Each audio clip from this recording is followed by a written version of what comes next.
E aí, aluninha querida, fala, aluninha querido do meu coração, como é que você está? Tá de boa? Tá de boa? Espero que sim. Tatarinha, Universidade Federal do Paraná. Isso! Resolvi fazer o seguinte: a ideia é trabalhar com esse processo seletivo de 2020 e fazer uma resolução comentada de todas as questões da matemática linda aqui desse ano. O processo seletivo 2020 foi uma prova assim que deu muito trabalho. Tinha duas questões, essa 10, uma outra questão aqui que você tinha que testar todas as alternativas para resolver. E a última questão para mim foi a questão mais difícil dessa prova, tá? Na minha opinião. Inclusive, ó, essa questão 10 aqui, por exemplo, na verdade eu vou fazer bem passo a passo, tá? Todas as questões, mas só para dar um apanhado geral da prova, essa questão 10 aqui, ó, de geometria analítica, você tinha que saber trabalhar ali com posições relativas entre duas circunferências, está falando de tangenciamento ali entre as circunferências.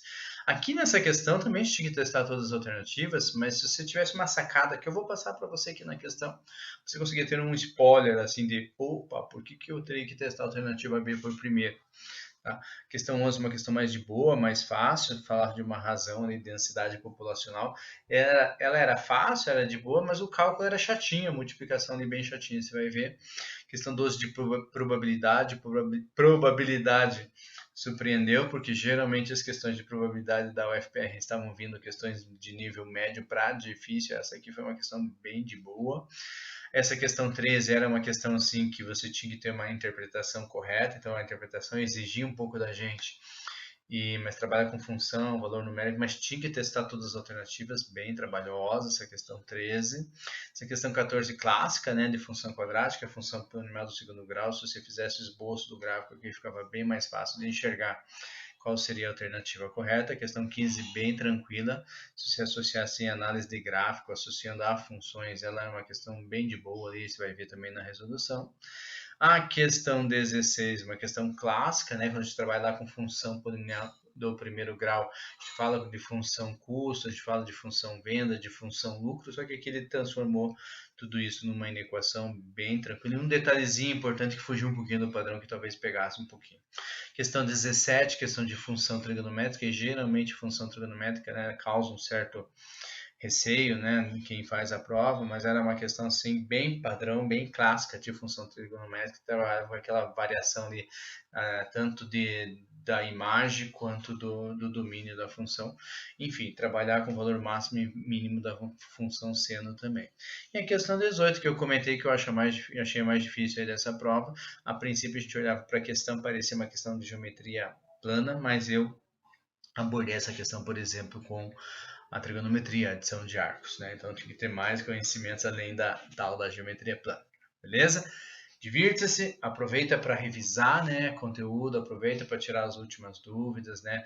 Tem também aqui no canal uma estatística dos assuntos mais cobrados nos últimos anos, acho que até vou colocar aqui na descrição para você. E vamos passo a passo aí nas resoluções das questões. Bora lá então?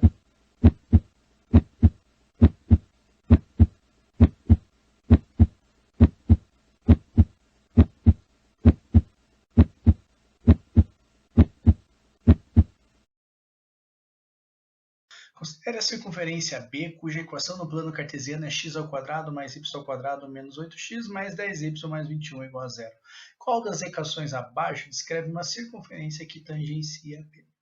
Nós vamos falar sobre circunferência tangenciando a outra. Quero te chamar a atenção que nós temos aqui uma equação da circunferência no enunciado, e essa equação da circunferência está representada na sua forma geral. E se você observar nas alternativas, está de uma maneira diferente. Por quê? Porque nas alternativas, essas equações estão sendo representadas na sua forma reduzida. Beleza? Então nós temos aí uma equação na forma geral e uma equação na forma reduzida. Você vê que a abordagem é diferente para a gente obter os dados que nós precisamos. Tá?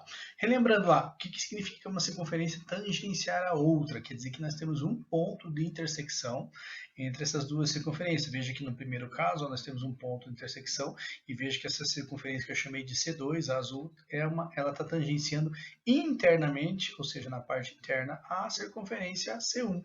E nesse segundo caso, nós também temos um ponto de tangência aqui, ó, um ponto de encontro, um ponto de interseção entre as duas circunferências, C1 e C2, só que a circunferência circunferência C2 é tangente externa, né, ou tangencia externamente a circunferência C1, ok? O que nós precisamos saber quando nós trabalhamos, quando os caras cobram da gente alguma coisa relacionada às circunferências serem tangentes, tá? Ou elas estão tangenciando uma outra. Primeira coisa, nós vamos ter que ter uma relação, tá? E a relação que nós vamos ter é de comparação com a distância entre os centros dessas circunferências. Veja que eu tenho aqui a distância entre os centros, que eu chamei de O1 e O2, respectivamente de cada uma das circunferências C1 e C2, os segmentos vermelhos que eu deixei destacado aqui para você, ok? E aí o que nós vamos ter que enxergar também? Nós vamos ter que comparar justamente com cada um dos raios. Então veja que essa distância ali, ó, quando as circunferências são tangentes internas, essa distância entre os centros das circunferências equivale ao quê? Ao raio da circunferência maior, que é isso que eu estou marcando para você, menos o raio da circunferência menor. Então, vou escrever aqui, ó, a distância entre os centros das duas circunferências equivale ao quê? Ao raio 1, eu vou pôr aqui, menos o raio 2. Ok? Quando elas são tangentes internas, uma à outra. Fechou? Agora dá uma olhada nesta segunda imagem aqui, que se eu pegar essa distância entre os centros das circunferências, é exatamente o quê? A soma entre os raios. Ó. Pega o raio da circunferência 1 mais o raio da circunferência 2. Ou seja, quando as circunferências são tangentes externas, a distância entre esses centros aí equivale exatamente igual à soma dos dois raios de cada uma dessas circunferências, tá? É isso que a gente vai ter que identificar nessa questão. Quando a gente fizer a soma aí, qual que vai nos beneficiar ali para marcar a alternativa correta e depois vou te dar um alerta ali como você poderia talvez fazer mais rapidamente, beleza? Então vamos lá, com os dados que nós temos no enunciado, olha lá para a equação da circunferência ali ó, na sua forma geral, beleza? Dessa equação nós vamos extrair as coordenadas do centro da circunferência, já que nós precisamos desse raio. Como é que a gente extrai as coordenadas do centro da circunferência? Um segredinho aqui para você, ó. Você sempre vai pegar o coeficiente de x, tá? Pensa assim, nós estamos falando das coordenadas do centro da circunferência, é um ponto, ou seja, tem um valor para x e um valor para y, são as coordenadas. O valor de x vai para esse cara aqui que está multiplicando x, no caso aqui o menos 8, e vai dividir por menos 2. Ó. Ou seja, você vai pegar a metade dele e trocar o sinal.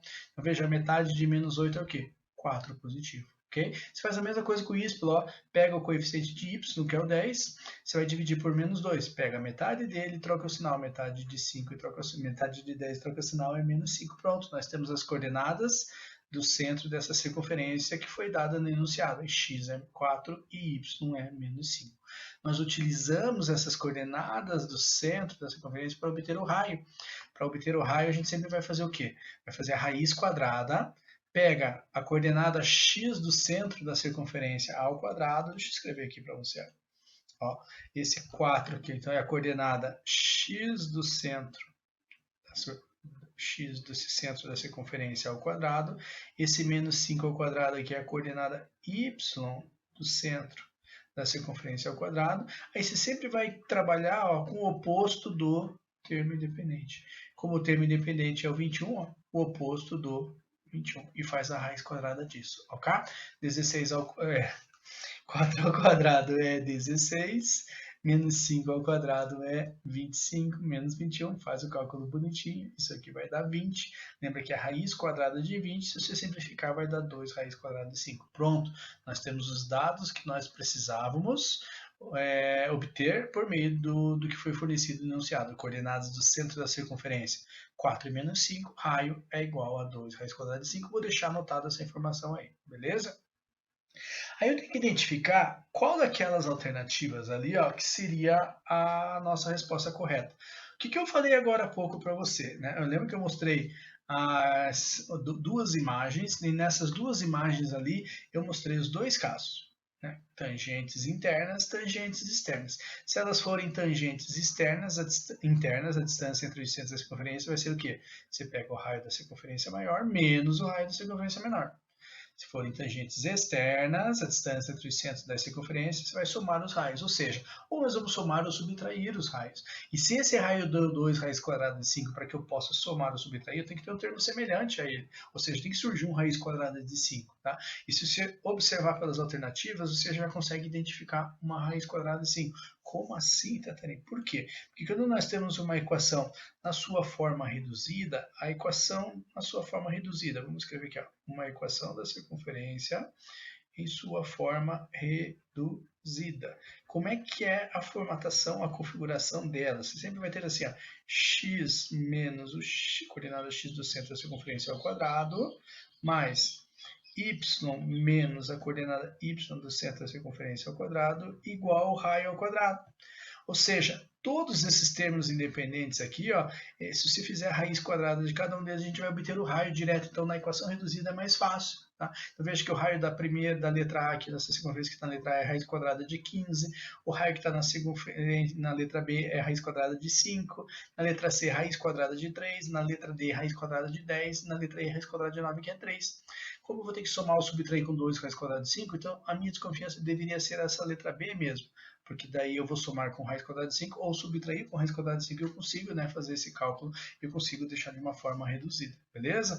Ok, nós estamos desconfiando, então, que justamente é essa alternativa B. Nós vamos obter as coordenadas do centro da circunferência. Lembra que são os valores opostos, ó.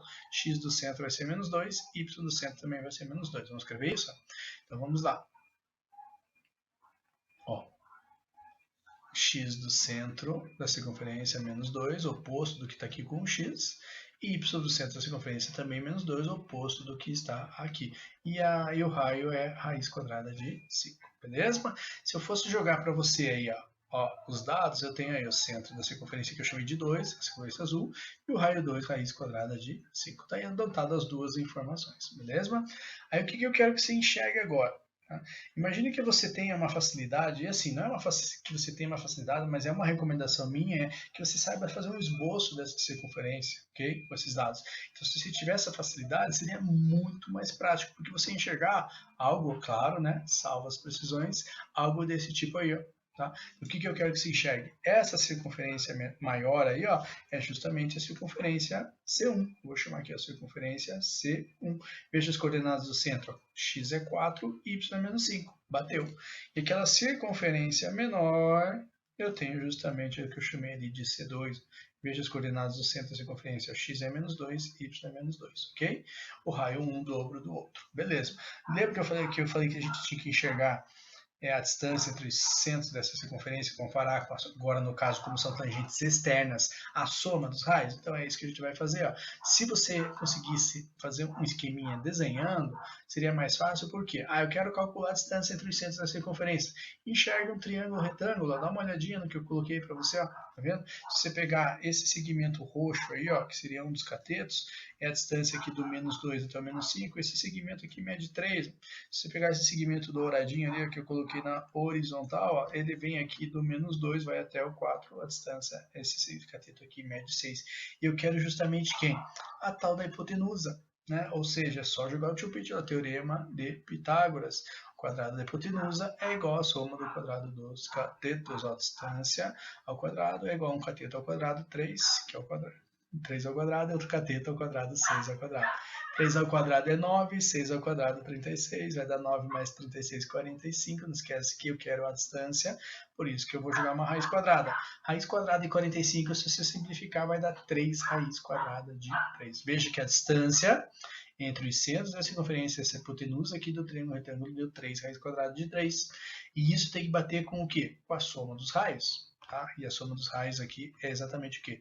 2 raiz quadrada de 5 mais 5 raiz quadrada de 5, e fechou. A gente comprovou que aquela alternativa seria a alternativa correta, tá? Só vamos escrever aqui, ó. Então, ali, se a gente pegar ali o raio 1 mais o raio 2, nós vamos ter 2 raiz quadrada de 5 mais raiz quadrada de 5, ou seja, 3 raiz quadrada de 5. Bateu. Bateu. É a alternativa correta, a letra B.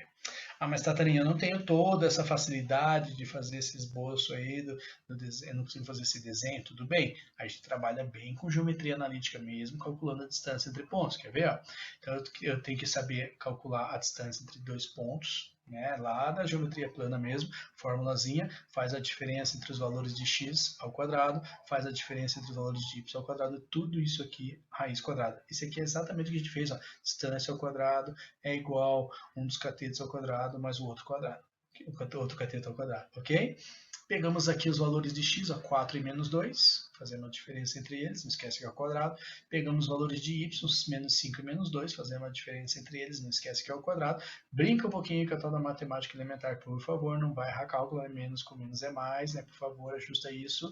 4 mais 2 é 6, 6 ao quadrado, menos 5 mais 2 é menos 3 ao quadrado, 6 ao quadrado, 36, só invertir aqui, ó, mas não tem problema, tá? 6 ao quadrado é 36, menos 3 ao quadrado é 9. 9 mais 36, 45, que a gente já viu que é 3 raiz quadrada de 5. Né? Então a distância entre os dois centros da circunferência, que é 3 raiz quadrada de 5, tem que ser a mesma, tem que ter a mesma medida que a soma dos dois raios. Raio 1, que é 2 raiz quadrada de 5, mais raio 2, que é 5 raiz quadrada de 5. 2 raiz quadrada de 5, mais 5 raiz quadrada de 5, fechando 3 raiz quadrada de 5. E formalizando ali a resposta correta, a letra B. Então, questão trabalhosa, mas uma questão muito bacana, para principalmente relembrar bastante detalhes aí de geometria analítica. Então, assim, a gente tem que ficar atenta, para ver se a gente não consegue fazer essas analogias lá na hora. Imagina ter que testar todas as alternativas. A gente ia perder muito tempo, e tempo a gente não tem nessas provas, ok? No ano de 2018, a densidade populacional da cidade de Curitiba foi estimada em 4.406,96 habitantes por quilômetro quadrado. Supondo que a área territorial da cidade seja de 435 quilômetros quadrados, o número que mais se aproxima da população estimada de Curitiba em 2018 dentro das questões que a UFPR cobra, geralmente eles colocam algumas questões de matemática elementar, e este é um caso, a gente está falando de uma razão matemática, no caso aqui a gente está falando de uma razão que a gente chama de densidade populacional. Como é que a gente calcula a densidade populacional? Fazendo a razão entre a população e a área que essa população ocupa. Ah, Tatarinha, se eu não lembrasse disso, você ia ter que seguir os detalhes que foram fornecidos no enunciado, né? Por exemplo, ele fala assim, ó, a densidade da populacional foi estimada. Então, a densidade populacional é igual a alguma coisa. Ele fala assim, ó, 4.406,96 habitantes por quilômetro quadrado. Opa, quantidade de habitantes, quilômetro quadrado, área. É isso que você tem que pensar, beleza? Fora isso, era só fazer uma substituição. Veja que no lugar da densidade populacional, então eu vou colocar 4.406,96, que é o valor da densidade populacional fornecida. Eu quero saber justamente qual é a população estimada de Curitiba, ok? E ele forneceu a área, 435 quilômetros, ok? O chatinho dessa questão é que você vai passar o 435 que está dividindo, multiplicando. Ah, não, Tatarinha, então você tinha que fazer essa multiplicação e veja que os resultados aqui, as alternativas são muito próximas. Então o que pegou aqui na verdade foi muito a tal da matemática elementar. Se você fizesse essa multiplicação, você chegar numa população lá de 1.917.027 habitantes aproximadamente, ok? Alternativa correta, letra C de coxinha, ok? Esquece. Uma adaptação do teorema do macaco afirma que o macaco, digitando aleatoriamente num teclado de computador, mais cedo ou mais tarde escreverá a obra Os Sertões de Euclides da Cunha. Imagine que o macaco digite sequências aleatórias de 3 letras em um teclado que tem apenas as seguintes letras: S, E, R, T e O. Qual é a probabilidade de esse macaco escrever a palavra ser na primeira tentativa? Então veja, nós temos que usar essas 5 letras ali, S, E, R, T e O. E ele está perguntando que ele está mencionando assim, imagine que o macaco digite sequências aleatórias de 3 letras, ou seja, dessas 5 letras nós vamos pensar em 3, ok?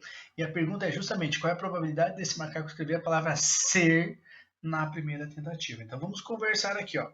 Para escrever a palavra ser na primeira tentativa, o que vai ter que acontecer? Na primeira letra ele vai ter que digitar a palavra S, na segunda letra ele vai ter que digitar a palavra E, e na terceira letra ele vai ter que digitar a palavra R.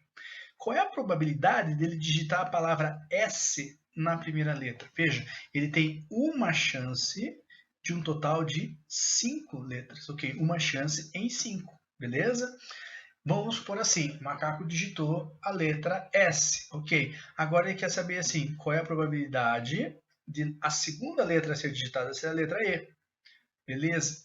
Ok. Veja que nós ainda continuamos tendo um teclado com 5 letras, ou seja, o nosso espaço amostral continua sendo 5, e a letra E é uma das letras dessas 5, ou seja, nós temos uma chance de um total de 5 de a segunda letra a ser digitada ser a letra E. E o mesmo acontece para o último dígito aqui, ó, né? O último dígito é aquele digite, né? A última letra R. Ou seja, nós continuamos tendo um teclado com 5 letras e R é uma das 5 letras, ou seja, ele tem uma chance em 5 de fazer disso acontecer, ok? Um outro detalhe importante para a gente relembrar é que ele tem que digitar a palavra, a letra S e a letra E a letra R. E multiplique, ok? Então, 1 vezes 1 vezes 1, que é 1. 5 vezes 5, que é 25, vezes 5, que é 125. Por isso, a alternativa correta, a letra D. Beleza, então? Ok. Define-se o erro da função f para o ponto cujas coordenadas são x e y, nessa ordem, como sendo o valor. Aí eu tenho ali ó, f de x menos y em módulo, e o erro de f para o conjunto de pontos C como sendo a soma dos erros de f para todos os pontos de C. Entre as funções abaixo, qual possui o menor erro para o conjunto C, cujas coordenadas são 0 e 5, 1 e 3 e 2 menos 1.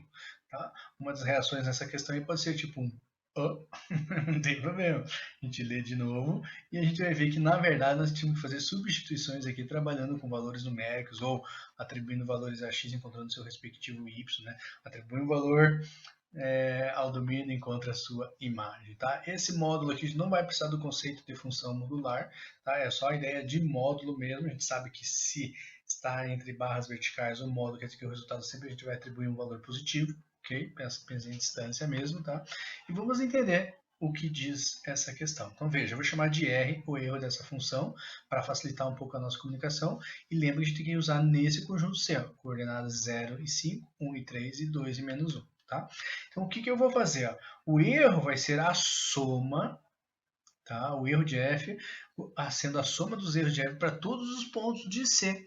Então, eu tenho aqui ó, x e y. E eu sei que quando eu tenho as coordenadas, e mesmo que não soubesse, ele indicou aqui na questão as coordenadas x e y, então quer dizer que nesse primeiro ponto x é 0 e y é 5.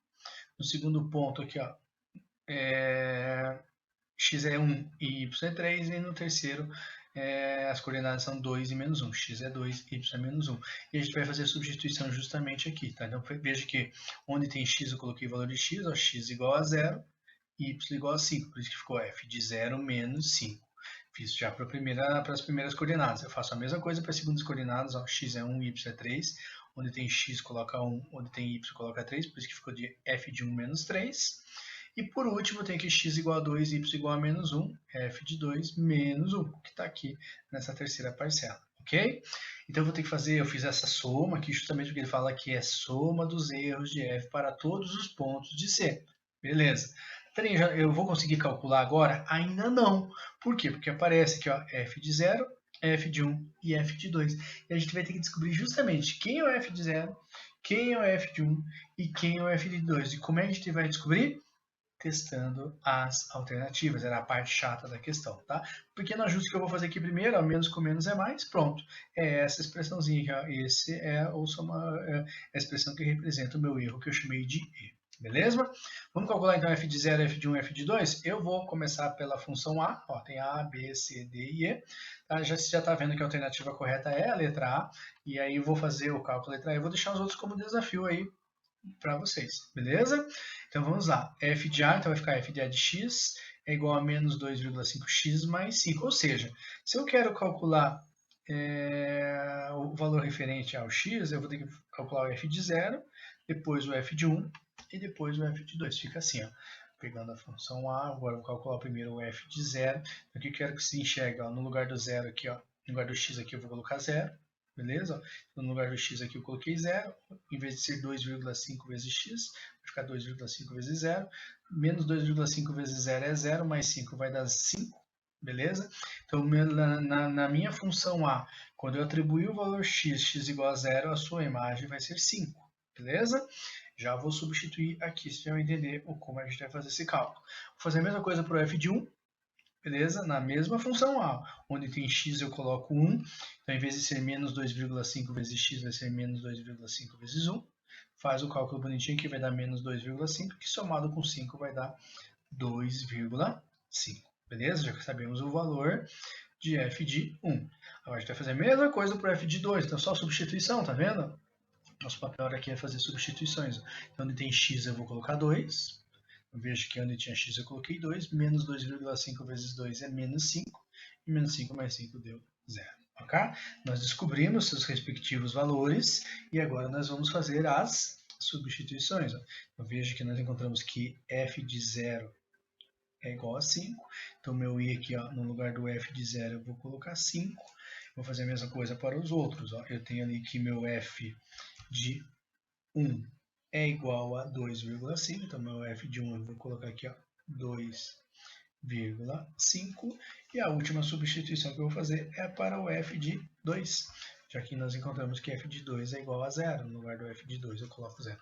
O restante nós já tínhamos valores numéricos, né? Então só tínhamos que fazer substituições ali nas funções. Então meu erro vai ser o quê? Módulo de 5. Então repete esse menos 5 aqui, ó. Não esquece que é em módulo, mais o segundo módulo 2,5 repete esse menos 3, mais o último módulo aqui, ó, repete o mais 1. Beleza? Nós encontramos aqui o valor desse último módulo. Deixa eu arrumar aqui que ficou meio coisado. Defina coisado, tá? É meio do verbo coisar. Beleza. Então, vamos lá. Em módulo, cuidado. Eu tenho 5 menos 5, isso aqui vai dar módulo de 0.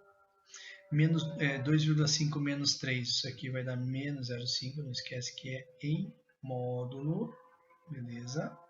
E por último tem o 0 mais 1, não esquece que isso aqui vai dar 1 também em módulo, ou seja, nosso erro vai ser módulo de 0 que é 0, módulo de 0,5 negativo vai ficar positivo e módulo de 1 que é 1. Ou seja, o meu erro aqui, ó, nessa função A vai ser de 1,5. Ah, Tadrinha, tinha que testar todos? Infelizmente sim, nessa questão. Tá? Eu falei para você que ia deixar como desafio, ó, vou colocar aqui os resultados. Ó. Se você fizer a mesma substituição na letra B, vai dar 2. Na letra C, que vai dar 2. Na letra D, que vai dar 2,5. E na letra E vai dar 3. Ele queria o menor erro, por isso que a alternativa correta é a letra A. Ok? Suponha que no período de 45 dias o saldo bancário de uma pessoa possa ser descrita pela expressão. Aí nós temos uma função, na verdade, uma função polinomial do segundo grau, né? ST é igual a 10t ao quadrado menos 240t mais 1400. Sendo S o saldo em reais no dia T. E esse dia aí, ó, ele pertence ao intervalo fechado de 1 até 45. Considerando os dados apresentados, é correto afirmar que... Vamos relembrar algumas coisinhas antes de a gente começar a resolver, né?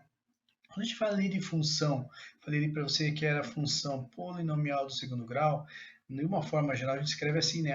fx é igual a ax ao quadrado mais bx mais c, ok? Então, uma coisa que você tem que fazer é sempre associar, né, o que está fazendo o papel do x, o que está fazendo o papel do y, né, porque lembra que quem está em função de x é o tal do y. Então, veja que quem está fazendo o papel do y aqui, ó, é o s, é o saldo, ok? O saldo faz o papel do y. Quem está fazendo o papel do x é o t, que é o dia, né? Ok? Isso é uma coisa importante que você tem que associar para trabalhar, né, com essa adaptação aí nas questões. Seguindo esse padrão, então a gente, nessa situação que foi fornecida no enunciado, nós sabemos que os coeficientes A, B e C são respectivamente A, que multiplica o t ao quadrado ali, que é 10, o B, que multiplica o t, que é o menos 240, e o C, termo independente. O cara que está sozinho ali, ó, o 1400. Beleza? Ok.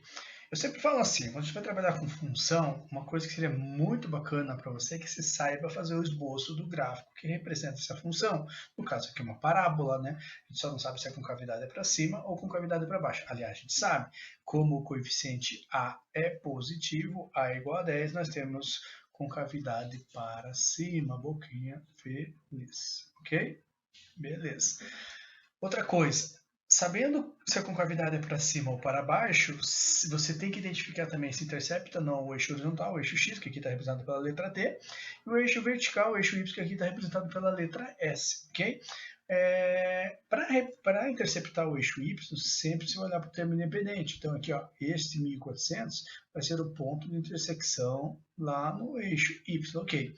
Se intercepta o eixo X ou não, nós estamos falando de raízes, tá? Nós estamos falando de raízes de uma equação do segundo grau. Então o que a gente vai fazer? Vai pegar essa equação, vai igualar a zero, e daí a gente vai fazer o seguinte cálculo: 10t ao quadrado menos 240t mais 1400. Isso aqui vai ser igual a zero. Ficou estranho ali, né? Vamos mais aqui. Mais 1400 igual a zero. Vamos lá. Então, só deixa eu ajustar aqui que não estava legal, né? Mais 1400, isso aqui igual a zero, tá? Uma dica: sempre que você quer descobrir uma coisa na horizontal, no eixo X, você pode simplificar a equação, tá? Só se for no eixo X, se for no eixo Y, não, senão dá diferença isso aí, beleza? Eu vou pegar toda essa equação aqui, por exemplo, eu vou dividir por 10, é como se fosse cortar dois zeros, né? 10t ao quadrado dividido por 10 vai dar t ao quadrado, 240 divididos por 10 vai dar 24t, 1400 divididos por 10, isso aqui vai dar 140, beleza. Aí você escolhe qual é a melhor maneira que você acha de fazer isso aí. Bhaskara, a famosa Bhaskara, né? Ou sobreproduto, seja qual for a forma que você faça, você vai encontrar as raízes lá que eu vou chamar de T1 e T2. Aqui vão ser 10 e 14. Beleza, ó, 2 multiplicados dão 140, 2 múltiplos somados dão 24. Beleza, então nós sabemos que intercepta sim no eixo X, intercepta em dois pontos distintos que são 10 e 14, a gente já sabe fazer um esboço desse gráfico aí, ok? O que eu quero chamar a atenção aqui, ó, surgiu para você na tela, ó, então aqui intercepta o eixo no T10 e no T14. Você veja que o gráfico, eu tomei o cuidado de não interceptar o eixo Y, porque ele está colocando aqui, ó, o período T pertence a esse período aqui, ó, de 1 até 45. Então começa a partir do 1 aqui, não tem nada, né, no T igual a zero. Claro, se colocar T igual a zero, vai dar o 1400 que eu te falei, seria o ponto de intersecção aqui no eixo Y, beleza? Então esse meu gráfico aqui, ele vem aqui, ó, do T igual a 1 até o T igual a 45, beleza? Se você consegue fazer o esboço desse gráfico, você mata a questão, tá? Na maioria dos casos, você mata a questão sem precisar fazer cálculo nenhum, porque você tem tudo representado aí. Por exemplo, ó, se você pensar que a partir do dia 1, ó, veja lá o saldo no eixo Y, está diminuindo, está diminuindo, está diminuindo, está diminuindo, está diminuindo, está diminuindo, está diminuindo, opa, zerou aqui, né? T igual a 10, 0, está diminuindo, agora ficou negativo, tá vendo? Olha lá no eixo, negativo. Chegou no vértice. Então quer dizer que aqui, ó, nesse ramo esquerdo aqui, ó, dessa parábola, a função é decrescente, ó, o saldo está diminuindo. Quando chega ali no vértice, ele muda o comportamento, começa a aumentar, por mais que esteja negativo, está aumentando, está aumentando, está aumentando, zerou, começa a ficar positivo cada vez mais. Ou seja, nesse ramo direito aqui da parábola, a função ela é crescente.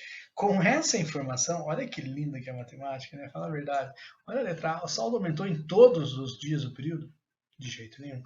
Letra B, o saldo diminuiu em todos os dias do período? De jeito nenhum. Olha a letra D, ó, o menor saldo foi no período, foi de R$12. Gente, olha aqui, ó, o menor saldo é este ponto de mínimo aqui, ó, no vértice. Se você olhar lá no eixo Y, o menor saldo, eu não sei quanto que é, só que isso aqui pode ser R$12? De jeito nenhum, aqui para baixo é negativo, ó. Ou seja, o saldo vai ser menor que zero, então eu não sei quanto que é, mas eu sei que o saldo é negativo. Já era essa informação, eliminamos a letra D. Por último, o saldo ficou positivo em todos os dias do período? De jeito nenhum, ele é positivo quando o gráfico está acima do eixo X aqui, ó. No caso, o eixo T. Então, para baixo ele é negativo. Então, nessa região aqui, ó, entre 10 e 14, ó, nessa região entre 10 e 14 aqui, o saldo está negativo. A gente poderia até colocar aqui, ó, entre 10 e 14, o saldo é negativo. Pronto, respondemos a questão sem calcular nada, é isso que eu estou te falando, beleza? Vamos verificar então por que realmente a alternativa C é a resposta correta. Veja, tem duas maneiras. Quando ele fala assim, o menor saldo, maior saldo, máximo, mínimo, ele está falando o quê? de vértice. Tá? De vértice. E aí você tem que identificar se nós estamos falando do x do vértice ou do y do vértice. Tá? Ele fala assim, o menor saldo ocorreu em t igual a 12. T está fazendo o papel de quem? Está fazendo o papel do x, então está falando do x do vértice. Então, ali na letra C, a gente tinha que calcular o x do vértice. Formulazinha, menos b sobre 2a. Substitui lá, quem é b? Menos, nossa, eu tinha colocado 2.400, se não me falou nada, né? Ó, menos 240. Estou arrumando aqui, ó. Estou arrumando aqui. Ah, vamos apagar, né? Fica feio. Não. Fiquei triste agora. Fiquei triste. Olha lá, menos 240 menos da fórmula, menos 240 dividido por 2 vezes A, quem é A é 10, beleza? Então esse x do vértice aqui, ó, ele vai ser menos com menos mais 240, 2 vezes 10 é 20. Se fizer essa divisão bonitinha, isso aí vai dar 12, confirmando a alternativa correta, a letra C. Então, a coordenada x do vértice aqui, ó, igual a 12. Mas, como a gente fala, quando a gente fala do vértice, nós estamos falando do eixo de simetria. É o ponto, quer dizer, besteira. Quando a gente está falando do x do vértice, quando a gente está falando do vértice, o vértice é o único ponto que pertence ao eixo de simetria de uma parábola. Quer dizer que as coordenadas x do vértice é um ponto simétrico às raízes, ou seja, é o ponto médio entre as raízes. Se as raízes são 10 e 14, qual é o ponto médio entre 10 e 14? É 12 também, se precisar, eu podia fazer direto dessa forma aí. Ok?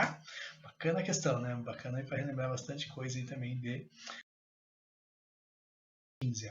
Para esvaziar um reservatório que contém 1.430 litros de água, é aberta uma torneira em sua base. Supondo que a vazão dessa torneira seja constante e igual a 22 litros por minuto, qual dos gráficos abaixo descreve a quantidade de água no reservatório em litros em função do tempo em minutos, a partir do momento em que a torneira é aberta? Nós tínhamos algumas opções de gráficos, já vou colocar aqui para você, beleza?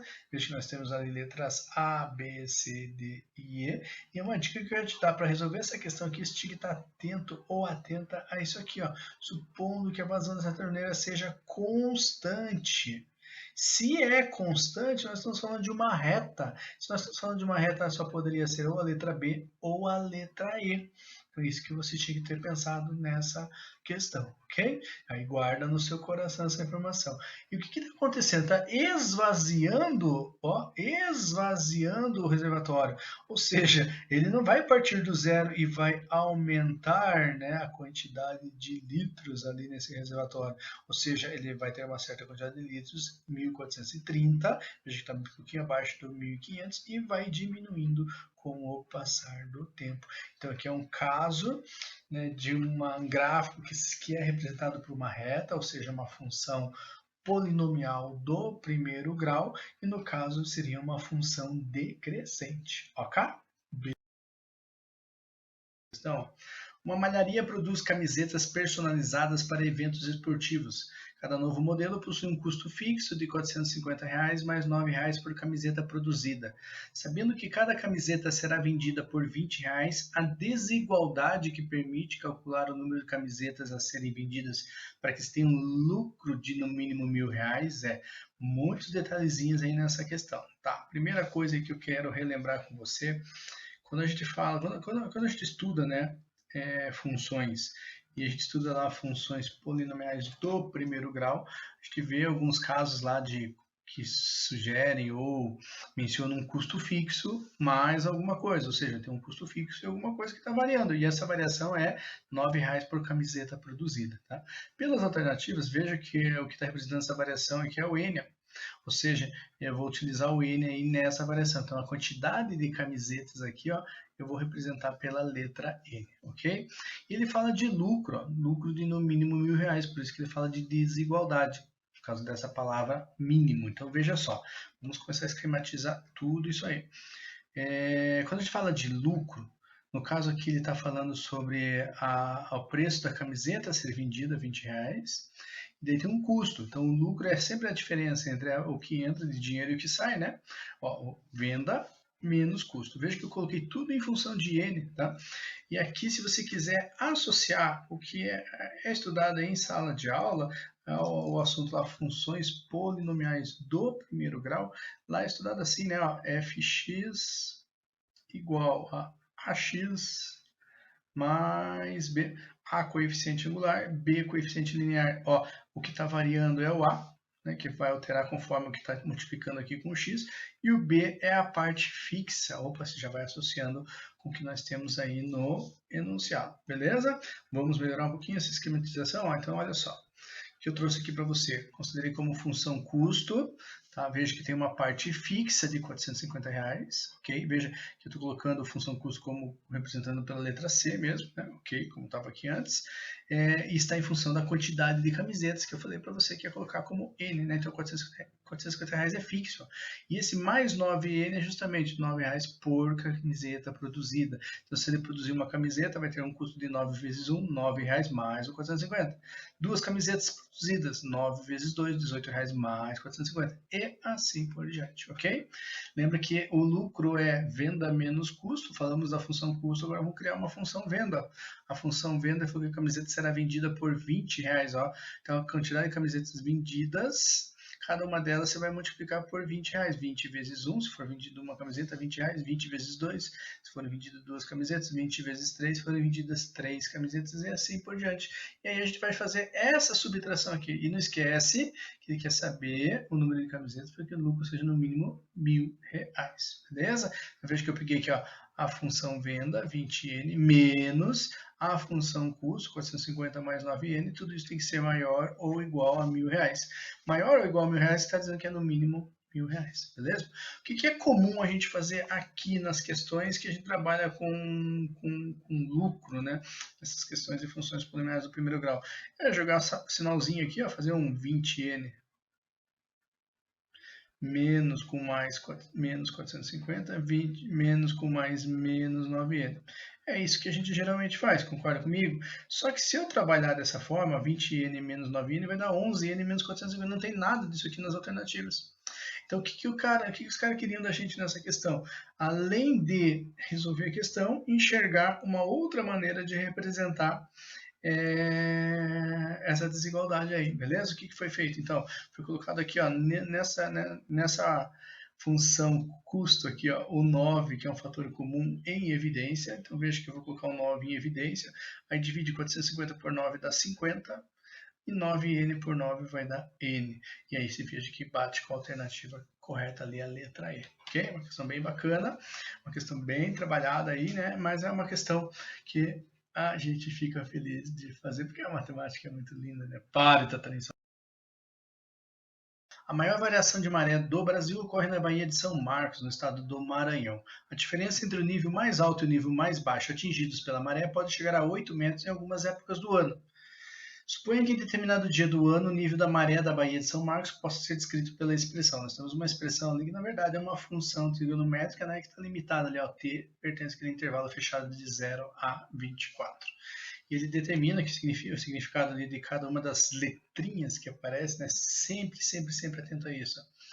Sendo t o tempo medido em horas e n o nível da maré no instante t dado em metros. Com base nessas informações, considere as seguintes afirmativas. Uma questão clássica da UFPR, né? Nós temos as afirmativas e verificar o que é verdadeiro e ou falso para marcar a alternativa correta. 1. O nível mais alto é atingido 2 vezes ao dia. 2. Às 11 horas é atingido o nível mais baixo da maré. 3. Às 5 horas é atingido o nível mais alto da maré. 4. A diferença entre o nível mais alto e o nível mais baixo é de 3 metros. Então, olha só, questão clássica, né, de função trigonométrica. A primeira coisa que eu quero relembrar com você é o seguinte: quando a gente fala de função trigonométrica, dá medo de olhar para aquilo ali, né? Pareceu, tá louco, não quero nem ver mais aquilo. Mas assim, vamos lembrar lá, já que ele está falando de uma função seno, como é que seria o comportamento de uma função seno? Daquela primeira que a gente estuda, né, quando a gente começa a trabalhar com função trigonométrica, né? Eu vou usar o n e o t, tá? Não vou usar x e y. Então aqui ó, seria uma função seno do tipo nt igual a seno de t. Beleza, tá? Só para a gente aproximar com o que tem aí no enunciado. E veja o comportamento, né, desse gráfico senoide que aparece. O que eu quero te chamar a atenção? A função seno, ela tem aqui ó, como imagem um valor máximo, 1, e como imagem um valor mínimo, menos 1. Então, a imagem de uma função seno original vai do menos 1 até 1. Tá? Então, assim, por mais que mude o comportamento, é claro que vai mudar por causa dessas características diferenciadas aqui da questão, a gente sempre vai nos remeter a essa imagem dessa função original, tá? E a gente vai brincar com esse cara aqui bastante, você vai ver, ó, tá? Porque isso aqui, ó, tá? A gente vai fazer uma variação que ele também vai do menos 1 até o 1. Claro, esse 3 multiplicando vai mudar essa amplitude, beleza? O 4 que está adicionando, né, vai provocar um deslocamento vertical para cima, mas no caso a gente vai focar aonde eu destaquei ali para você, tá? E vamos analisar cada uma das afirmativas. Então, bora lá, bora lá. Acho que eu vou jogar para cá, vou ver aqui para cima. Veja, para avaliar ali a afirmativa 1, lá, afirmativa 1. Ele está falando assim, o nível mais alto é atingido duas vezes durante o dia. Então, assim, ó, o que eu quero te chamar a atenção? Quando eu falei lá para você, quando eu mostrei lá para você o gráfico senoide, lá, o gráfico dessa função seno, a imagem, né, da função seno, ela está delimitada no intervalo fechado do menos 1 até 1. Então, quando ele fala assim do nível mais alto, o nível mais alto é quando o seno for igual a 1.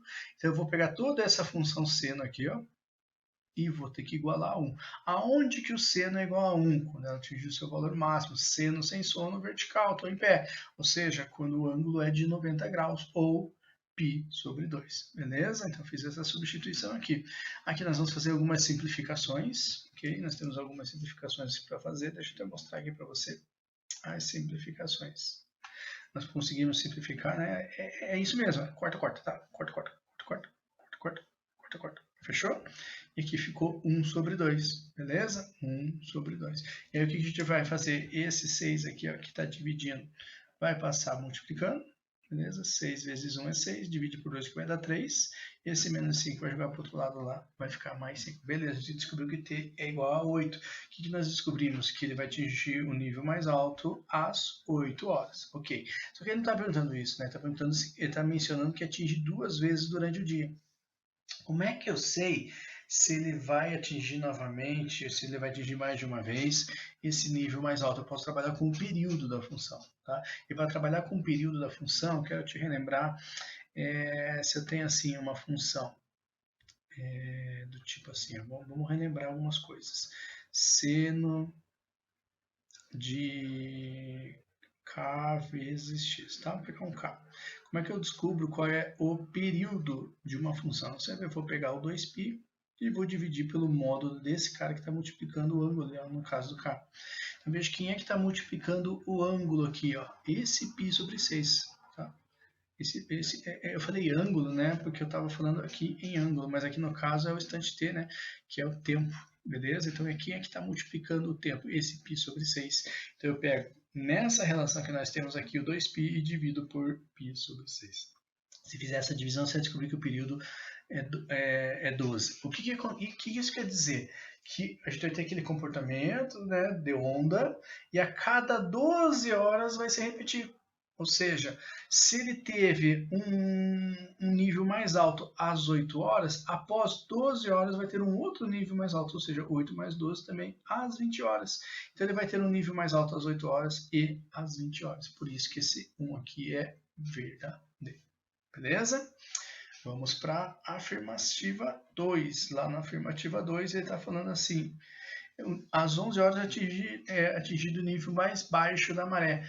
É igual, mas diferente agora. Como assim, Tadani? Lembra que quando a gente fez num nível mais alto, eu peguei o seno, igualei a 1, eu peguei este ângulo aqui, ó, eu peguei essa razão trigonométrica aqui, seno, e igualei a 1. Agora está falando no nível mais baixo, ou seja, eu vou igualar a menos 1. Aquela ideia que eu tinha falado antes, né? O intervalo, a imagem limitada do menos 1 até o 1, ok? Aí você tem que lembrar aonde que o seno é igual a menos 1, se no 1 é lá em cima, π sobre 2, o menos 1 é lá embaixo, 3π sobre 2, 270 graus, ok? Cancela, cancela, cancela, cancela. Ficou o quê? T menos 5 sobre 6 é igual a 3 sobre 2. Joga lá o 6 para o que está dividindo, multiplicando, ó. Vai ficar 18 sobre 2, que é 9. 9 mais 5, 14. Ou seja, não é às 11 horas que foi atingido o nível mais baixo da maré, foi às 14 horas. Beleza? Deixa anotado aí. É sempre assim, tá? Ó, então primeiro verdadeiro, e o segundo é false. Falou em nível mais alto, né, a gente associou o seno mais 1. Falou nível mais baixo, a gente associou o seno menos 1, substitui pelo arco correspondente e seja feliz para sempre. Esse aqui já dava para responder, né? Pelo item 1, vou jogar aqui de novo, a gente fez lá pelo item 1. É a mesma coisa que a gente fez no item 1, tá falando do nível mais alto novamente, né? A gente viu que é às 8 horas e pelo período 12, a gente viu que depois ocorre novamente às 20 horas, então isso aqui também é falso, beleza? Por enquanto nós só temos a afirmativa 1 que é verdadeira, ok? Já dava para eliminar, né? A C, a D, e aí, nossa dúvida é justamente a letra A ou a letra B. Vamos lá para a letra B, que é igual, mas diferente. A letra B não. Vamos lá para o item 4, afirmativa 4, que é igual, mas diferente. Agora, cuidado, ele está falando da diferença entre o nível mais alto e o nível mais baixo da maré. Ok, beleza. Gente, cuidado, cuidado, cuidado. Agora há pouco eu estava trabalhando com o período, o tempo, né? O tempo no instante t. Por isso que eu brinquei aqui dentro. Agora estou falando do nível, o nível. Quero saber quando que esse nível vai ser mais alto, beleza? Mas a ideia é a mesma, porque assim, quando é que eu sei que vai ter um nível mais alto? Quando o seno atingir seu pico lá, né? Aquele ponto máximo lá, que é quando? Ele é igual a 1. Okay? Só que agora, cuidado, como eu quero saber o nível, eu não quero saber o tempo, eu vou fazer o quê? Exatamente no lugar desse encrenca toda aqui, eu vou colocar 1. Então, no lugar desse cara aqui, eu vou substituir, ó, valores. Beleza? Então, como é que ele vai ficar ali, ó? Em vez de 3 vezes toda essa encrenca aqui, vai cair o quê? 3 vezes 1. Beleza? Mais 4, ou seja, 3 mais 4, 7 metros. Então, o nível mais alto vai acontecer quando o seno for igual a 1, sim, porém o nível mais alto vai ser de 7 metros. E aí você já saca, né, que o nível mais baixo eu vou fazer igual, mas diferente, só que no lugar do 1 eu vou colocar o quê? O menos 1 e substitui aqui, ó. E seja feliz para sempre. No lugar daquela encrenca lá, eu coloquei menos 1, 3 vezes menos 1 é menos 3, com mais 4 dá 1 metro. Ok? Então, o nível mais alto vai ocorrer e nós vamos ter ali 7 metros, o nível mais alto, e o nível mais baixo, 1 metro. Ele está falando da diferença, né? A diferença não é de 3, a diferença é de 7 menos 1, ou seja, 6 metros. Também é falso. Então, a afirmação 1 era verdadeira e todas as seguintes eram falsas, confirmando a alternativa correta, letra A. Beleza? Ok? Olha só o que diz a questão. A figura ao lado representa o octógono regular com centro sobre a origem do sistema cartesiano. Se o vértice A desse octógono tem abscissa x igual a 8 e ordenada y igual a 6, conclui-se que a ordenada do vértice B é... Primeiro que nós estamos falando de um octógono regular. O octógono regular é um polígono que possui, então, 8 lados com as mesmas medidas e com ângulos congruentes, ângulos iguais também. Nós temos dois vértices A e B, que representaria um desses lados, então nós temos 8 lados com a mesma medida, como esse daí. E aí ele falou que o vértice A tem abscissa x igual a 8 e ordenada y igual a 6. Tá? Vamos ver o que isso significa que a gente vai usar a nosso favor. Vou fazer algumas projeções aqui, para te mostrar a seguinte situação. Veja que eu já fiz lá uma projeção ortogonal deste vértice A, tanto ao eixo X, esse segmento verde surgiu um ponto C, quanto ao eixo Y, esse segmento preto surgiu um ponto D. E também uni o vértice A com o centro do octógono, ok? Se ele falou que o octógono tem abscissa x igual a 8, quer dizer que a coordenada x desse ponto C é 8, ok? Se a coordenada x do ponto C é igual a 8, quer dizer que a distância deste ponto O até o ponto C é de 8 unidades, ok? A mesma cor, deixa eu fazer com a cor ali, só pegar uma cor para representar a projeção, né, o segmento AD. Então, vou pôr aqui 8 com a cor preta também. Beleza.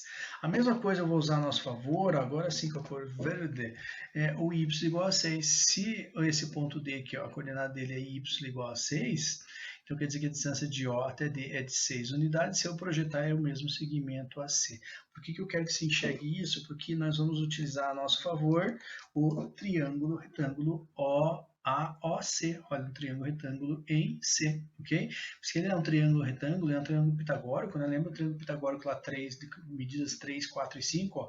Esse cateto AC é 3, esse cateto OC é 4, ou seja, não é 3, é 4, né? É o dobro de 3 é o dobro do quadro, então o segmento OA, que é a hipotenusa, vai ser o dobro do 5, né? Você vai fazer o teorema de Pitágoras, também vai dar a mesma medida 10. Então, se você não lembrar da terna pitagórica, você vai fazer o teorema de Pitágoras. Ó, a hipotenusa ao quadrado, OA ao quadrado, é igual a um dos catetos, que é 8 OC ao quadrado, outro cateto AC ao quadrado. Faz o cálculo bonitinho e vai chegar aqui, OA mede 10. Então, esse segmento vermelho aqui mede 10.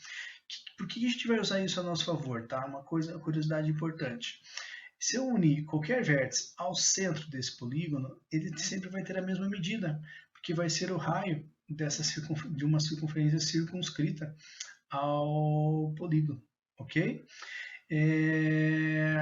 Ou seja, se eu fizer, por exemplo, o segmento OB, ele também vai ter a mesma medida OA, que é de 10. Ok? Ele não deu unidade de medida, né? Não, 10 mesmo. Então, assim, mas por que você vai fazer isso, Tatrin? Calma, já vou explicar. Deixa eu só jogar aqui na imagem para você. Fechou. Vamos escrever isso aí. Ó. O que nós temos? O que eu quero que se enxergue agora? Nós temos ali com as cores que nós vamos trabalhar. Nós temos aqui um segmento OA, que mede 10, acabei de falar para você, e um segmento OB, que por consequência também vai ser o quê? Vai ser 10. Fechou. Por que eu fiz esse segmento BE, ó, esse segmento vermelho BE? Porque eu quero que se enxergue, vou pegar o computador mesmo, ó, quero que se enxergue que ele pergunta para a gente a ordenada do vértice B. Se eu estou falando da ordenada, eu vou lá para o eixo Y, então eu quero saber ó, a coordenada Y desse ponto B. Agora veja só, enxergue esse triângulo OBE. Ele não é um triângulo retângulo em E também, ó? Beleza? Ou seja, esse segmento BE é um cateto desse triângulo retângulo, em que a hipotenusa é OB, é 10. Se a hipotenusa é 10, e se num triângulo retângulo a hipotenusa é o lado que possui a maior medida, BE não pode ser 10 e nem maior que 10. Ou seja, com isso já dava para eliminar as letras A, B e C. Então, uma das coisas que você tem que fazer nas provas, na prova da UFPR, é isso, sabe? Tentar eliminar as alternativas. Não supor que você não soubesse fazer mais nada nessa questão. Não que eu queira que isso aconteça. Então, se chutar entre D e E, a chance de acertar aumenta bastante, ok? Tá, mas vamos voltar aqui para o cálculo, então. Eu quero que você lembre que OA mede igual a B, tá?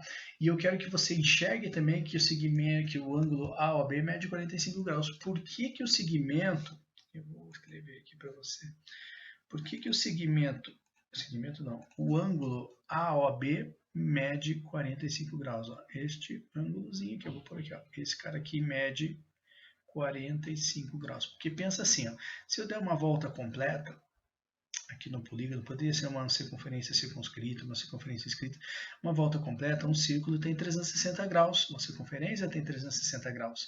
E veja que quando eu uni os pontos, quando eu peguei aqui ó, A, O, E, eu estou unindo, criando um triângulo em que a base é um dos lados do polígono, que é o octógono regular, e esses lados AO e AOB têm a mesma medida, ou seja, um triângulo isósceles. Eu consigo fazer 8 triângulos desses. Por quê? Porque se eu tenho uma base AB, eu vou ter uma outra base aqui. Se eu colocar assim, uma base BC, uma base BD, uma base BC, uma base CD, uma base DE, uma base EF, uma base FG, uma base GH, uma base AH. Ou seja, nós temos 8 bases, 8 triângulos isósceles, ou seja, eu posso dividir esse ângulo de uma volta de 360 graus em 8 partes, por isso que eu dividi aqui 360 por 8, ele deu o 45 graus. Tá? Por que isso vai ser útil? Se a gente enxergar agora o triângulo BEO, que eu tinha falado para você, é um triângulo retângulo em E, veja que vai faltar um pedacinho ali naquele ângulo O, deixa eu tentar fazer aqui para você, ó, um pedacinho aqui ó, neste ângulo O para completar esse ângulo BOE. Tá? Eu quero que você enxergue, então, que esse ângulo BOE vai ser um ângulo de 45 graus mais alguma coisa. Esse mais alguma coisa ali eu chamei de alfa. A entrada está muito pequenininha, tem como aumentar isso? Tá aí, ó. Vamos ver se melhora um pouco. É, mais ou menos, né? Então, veja que eu tenho aqui, ó, este ângulo aqui de 45 graus. Beleza, a gente já sabia. E para completar ali, ó, o ângulo O no triângulo BOE, tá faltando esta partezinha aqui, ó, esse pedacinho aqui, esse ângulozinho aqui que eu vou chamar de alfa, ok? Então, no triângulo BOE, eu tenho um ângulo Tem dois arcos aqui, ó, 45 mais um pedaço. Chamei ele 45 mais alfa, ok? E veja, se eu quero descobrir a medida do segmento BE em relação a esse ângulo, ele é o quê? Cateto oposto. Então, assim, a gente já sabe a medida da hipotenusa, que a gente já viu que é 10. Ó. Então, eu vou trabalhar cateto oposto, hipotenusa, corri, vou trabalhar com quem? Com o seno, ok? Então, veja lá, seno de 45 graus, ele é igual à razão entre BE e OB. Por quê? O BE, ó, no triângulo OBE, tá? O segmento BE é um cateto oposto a este ângulo aqui, ok? E a hipotenusa é o segmento OB, beleza? Aí como é que a gente vai abrir adição de arcos? Lembra lá? Minha terra tem palmeiras, onde canta o sabiá, seno A, cosseno B, seno B, cosseno A, né? Ó, seno de adição de dois arcos vai ser o quê? Seno de A vezes cosseno B, seno A, cosseno B, seno B, cosseno A, ok? Quem está fazendo o papel do A? 45 graus. Quem está fazendo o papel do B? O ângulo alfa. B eu quero descobrir, OB eu tenho que é 10. Pronto, a gente vai matar essa questão. Como assim, Fernando? Calma, vamos abrir. Ó. Veja que eu abri. Ó. Seno A, cosseno B, seno B, cosseno A. Isso tem que ser igual a BE sobre 10. Por quê? Porque esse ângulo OB é de 10, ok? Ah, Tatarina, mas está faltando o cosseno de alfa e o seno de alfa. Vamos substituir então. Vou trazer aqui para cima. Cosseno de alfa, veja, seno de 45 a gente sabe que é raiz de 2 sobre 2. Cosseno de 45 também. Cosseno de alfa 8 sobre 10. Seno de alfa 6 sobre 10. Da onde que você tirou isso, Tatarina? Eu quero que você olhe agora para o triângulo AOC. Triângulo AOC. Beleza? Triângulo AOC. Eu quero que você enxergue este ângulo O, que é o nosso ângulo alfa. Ok? Aquele pedacinho ali, ó. Fechou? Agora, em relação a esse ângulo alfa, a gente sabe quanto que mede esse segmento AC. Isso aqui mede 6. Isso aqui mede 6. E a gente sabe que o segmento AC mede 8. Já vimos isso. Ou seja, em relação ao triângulo AOC, se eu calculo o seno de alfa, seno é cateto oposto, pela hipotenusa. A gente sabe que a hipotenusa é 10. Ou seja, vai ser cateto oposto 6, hipotenusa 10, que é o que está aqui. Ó. Seno de alfa 6 sobre 10. Beleza?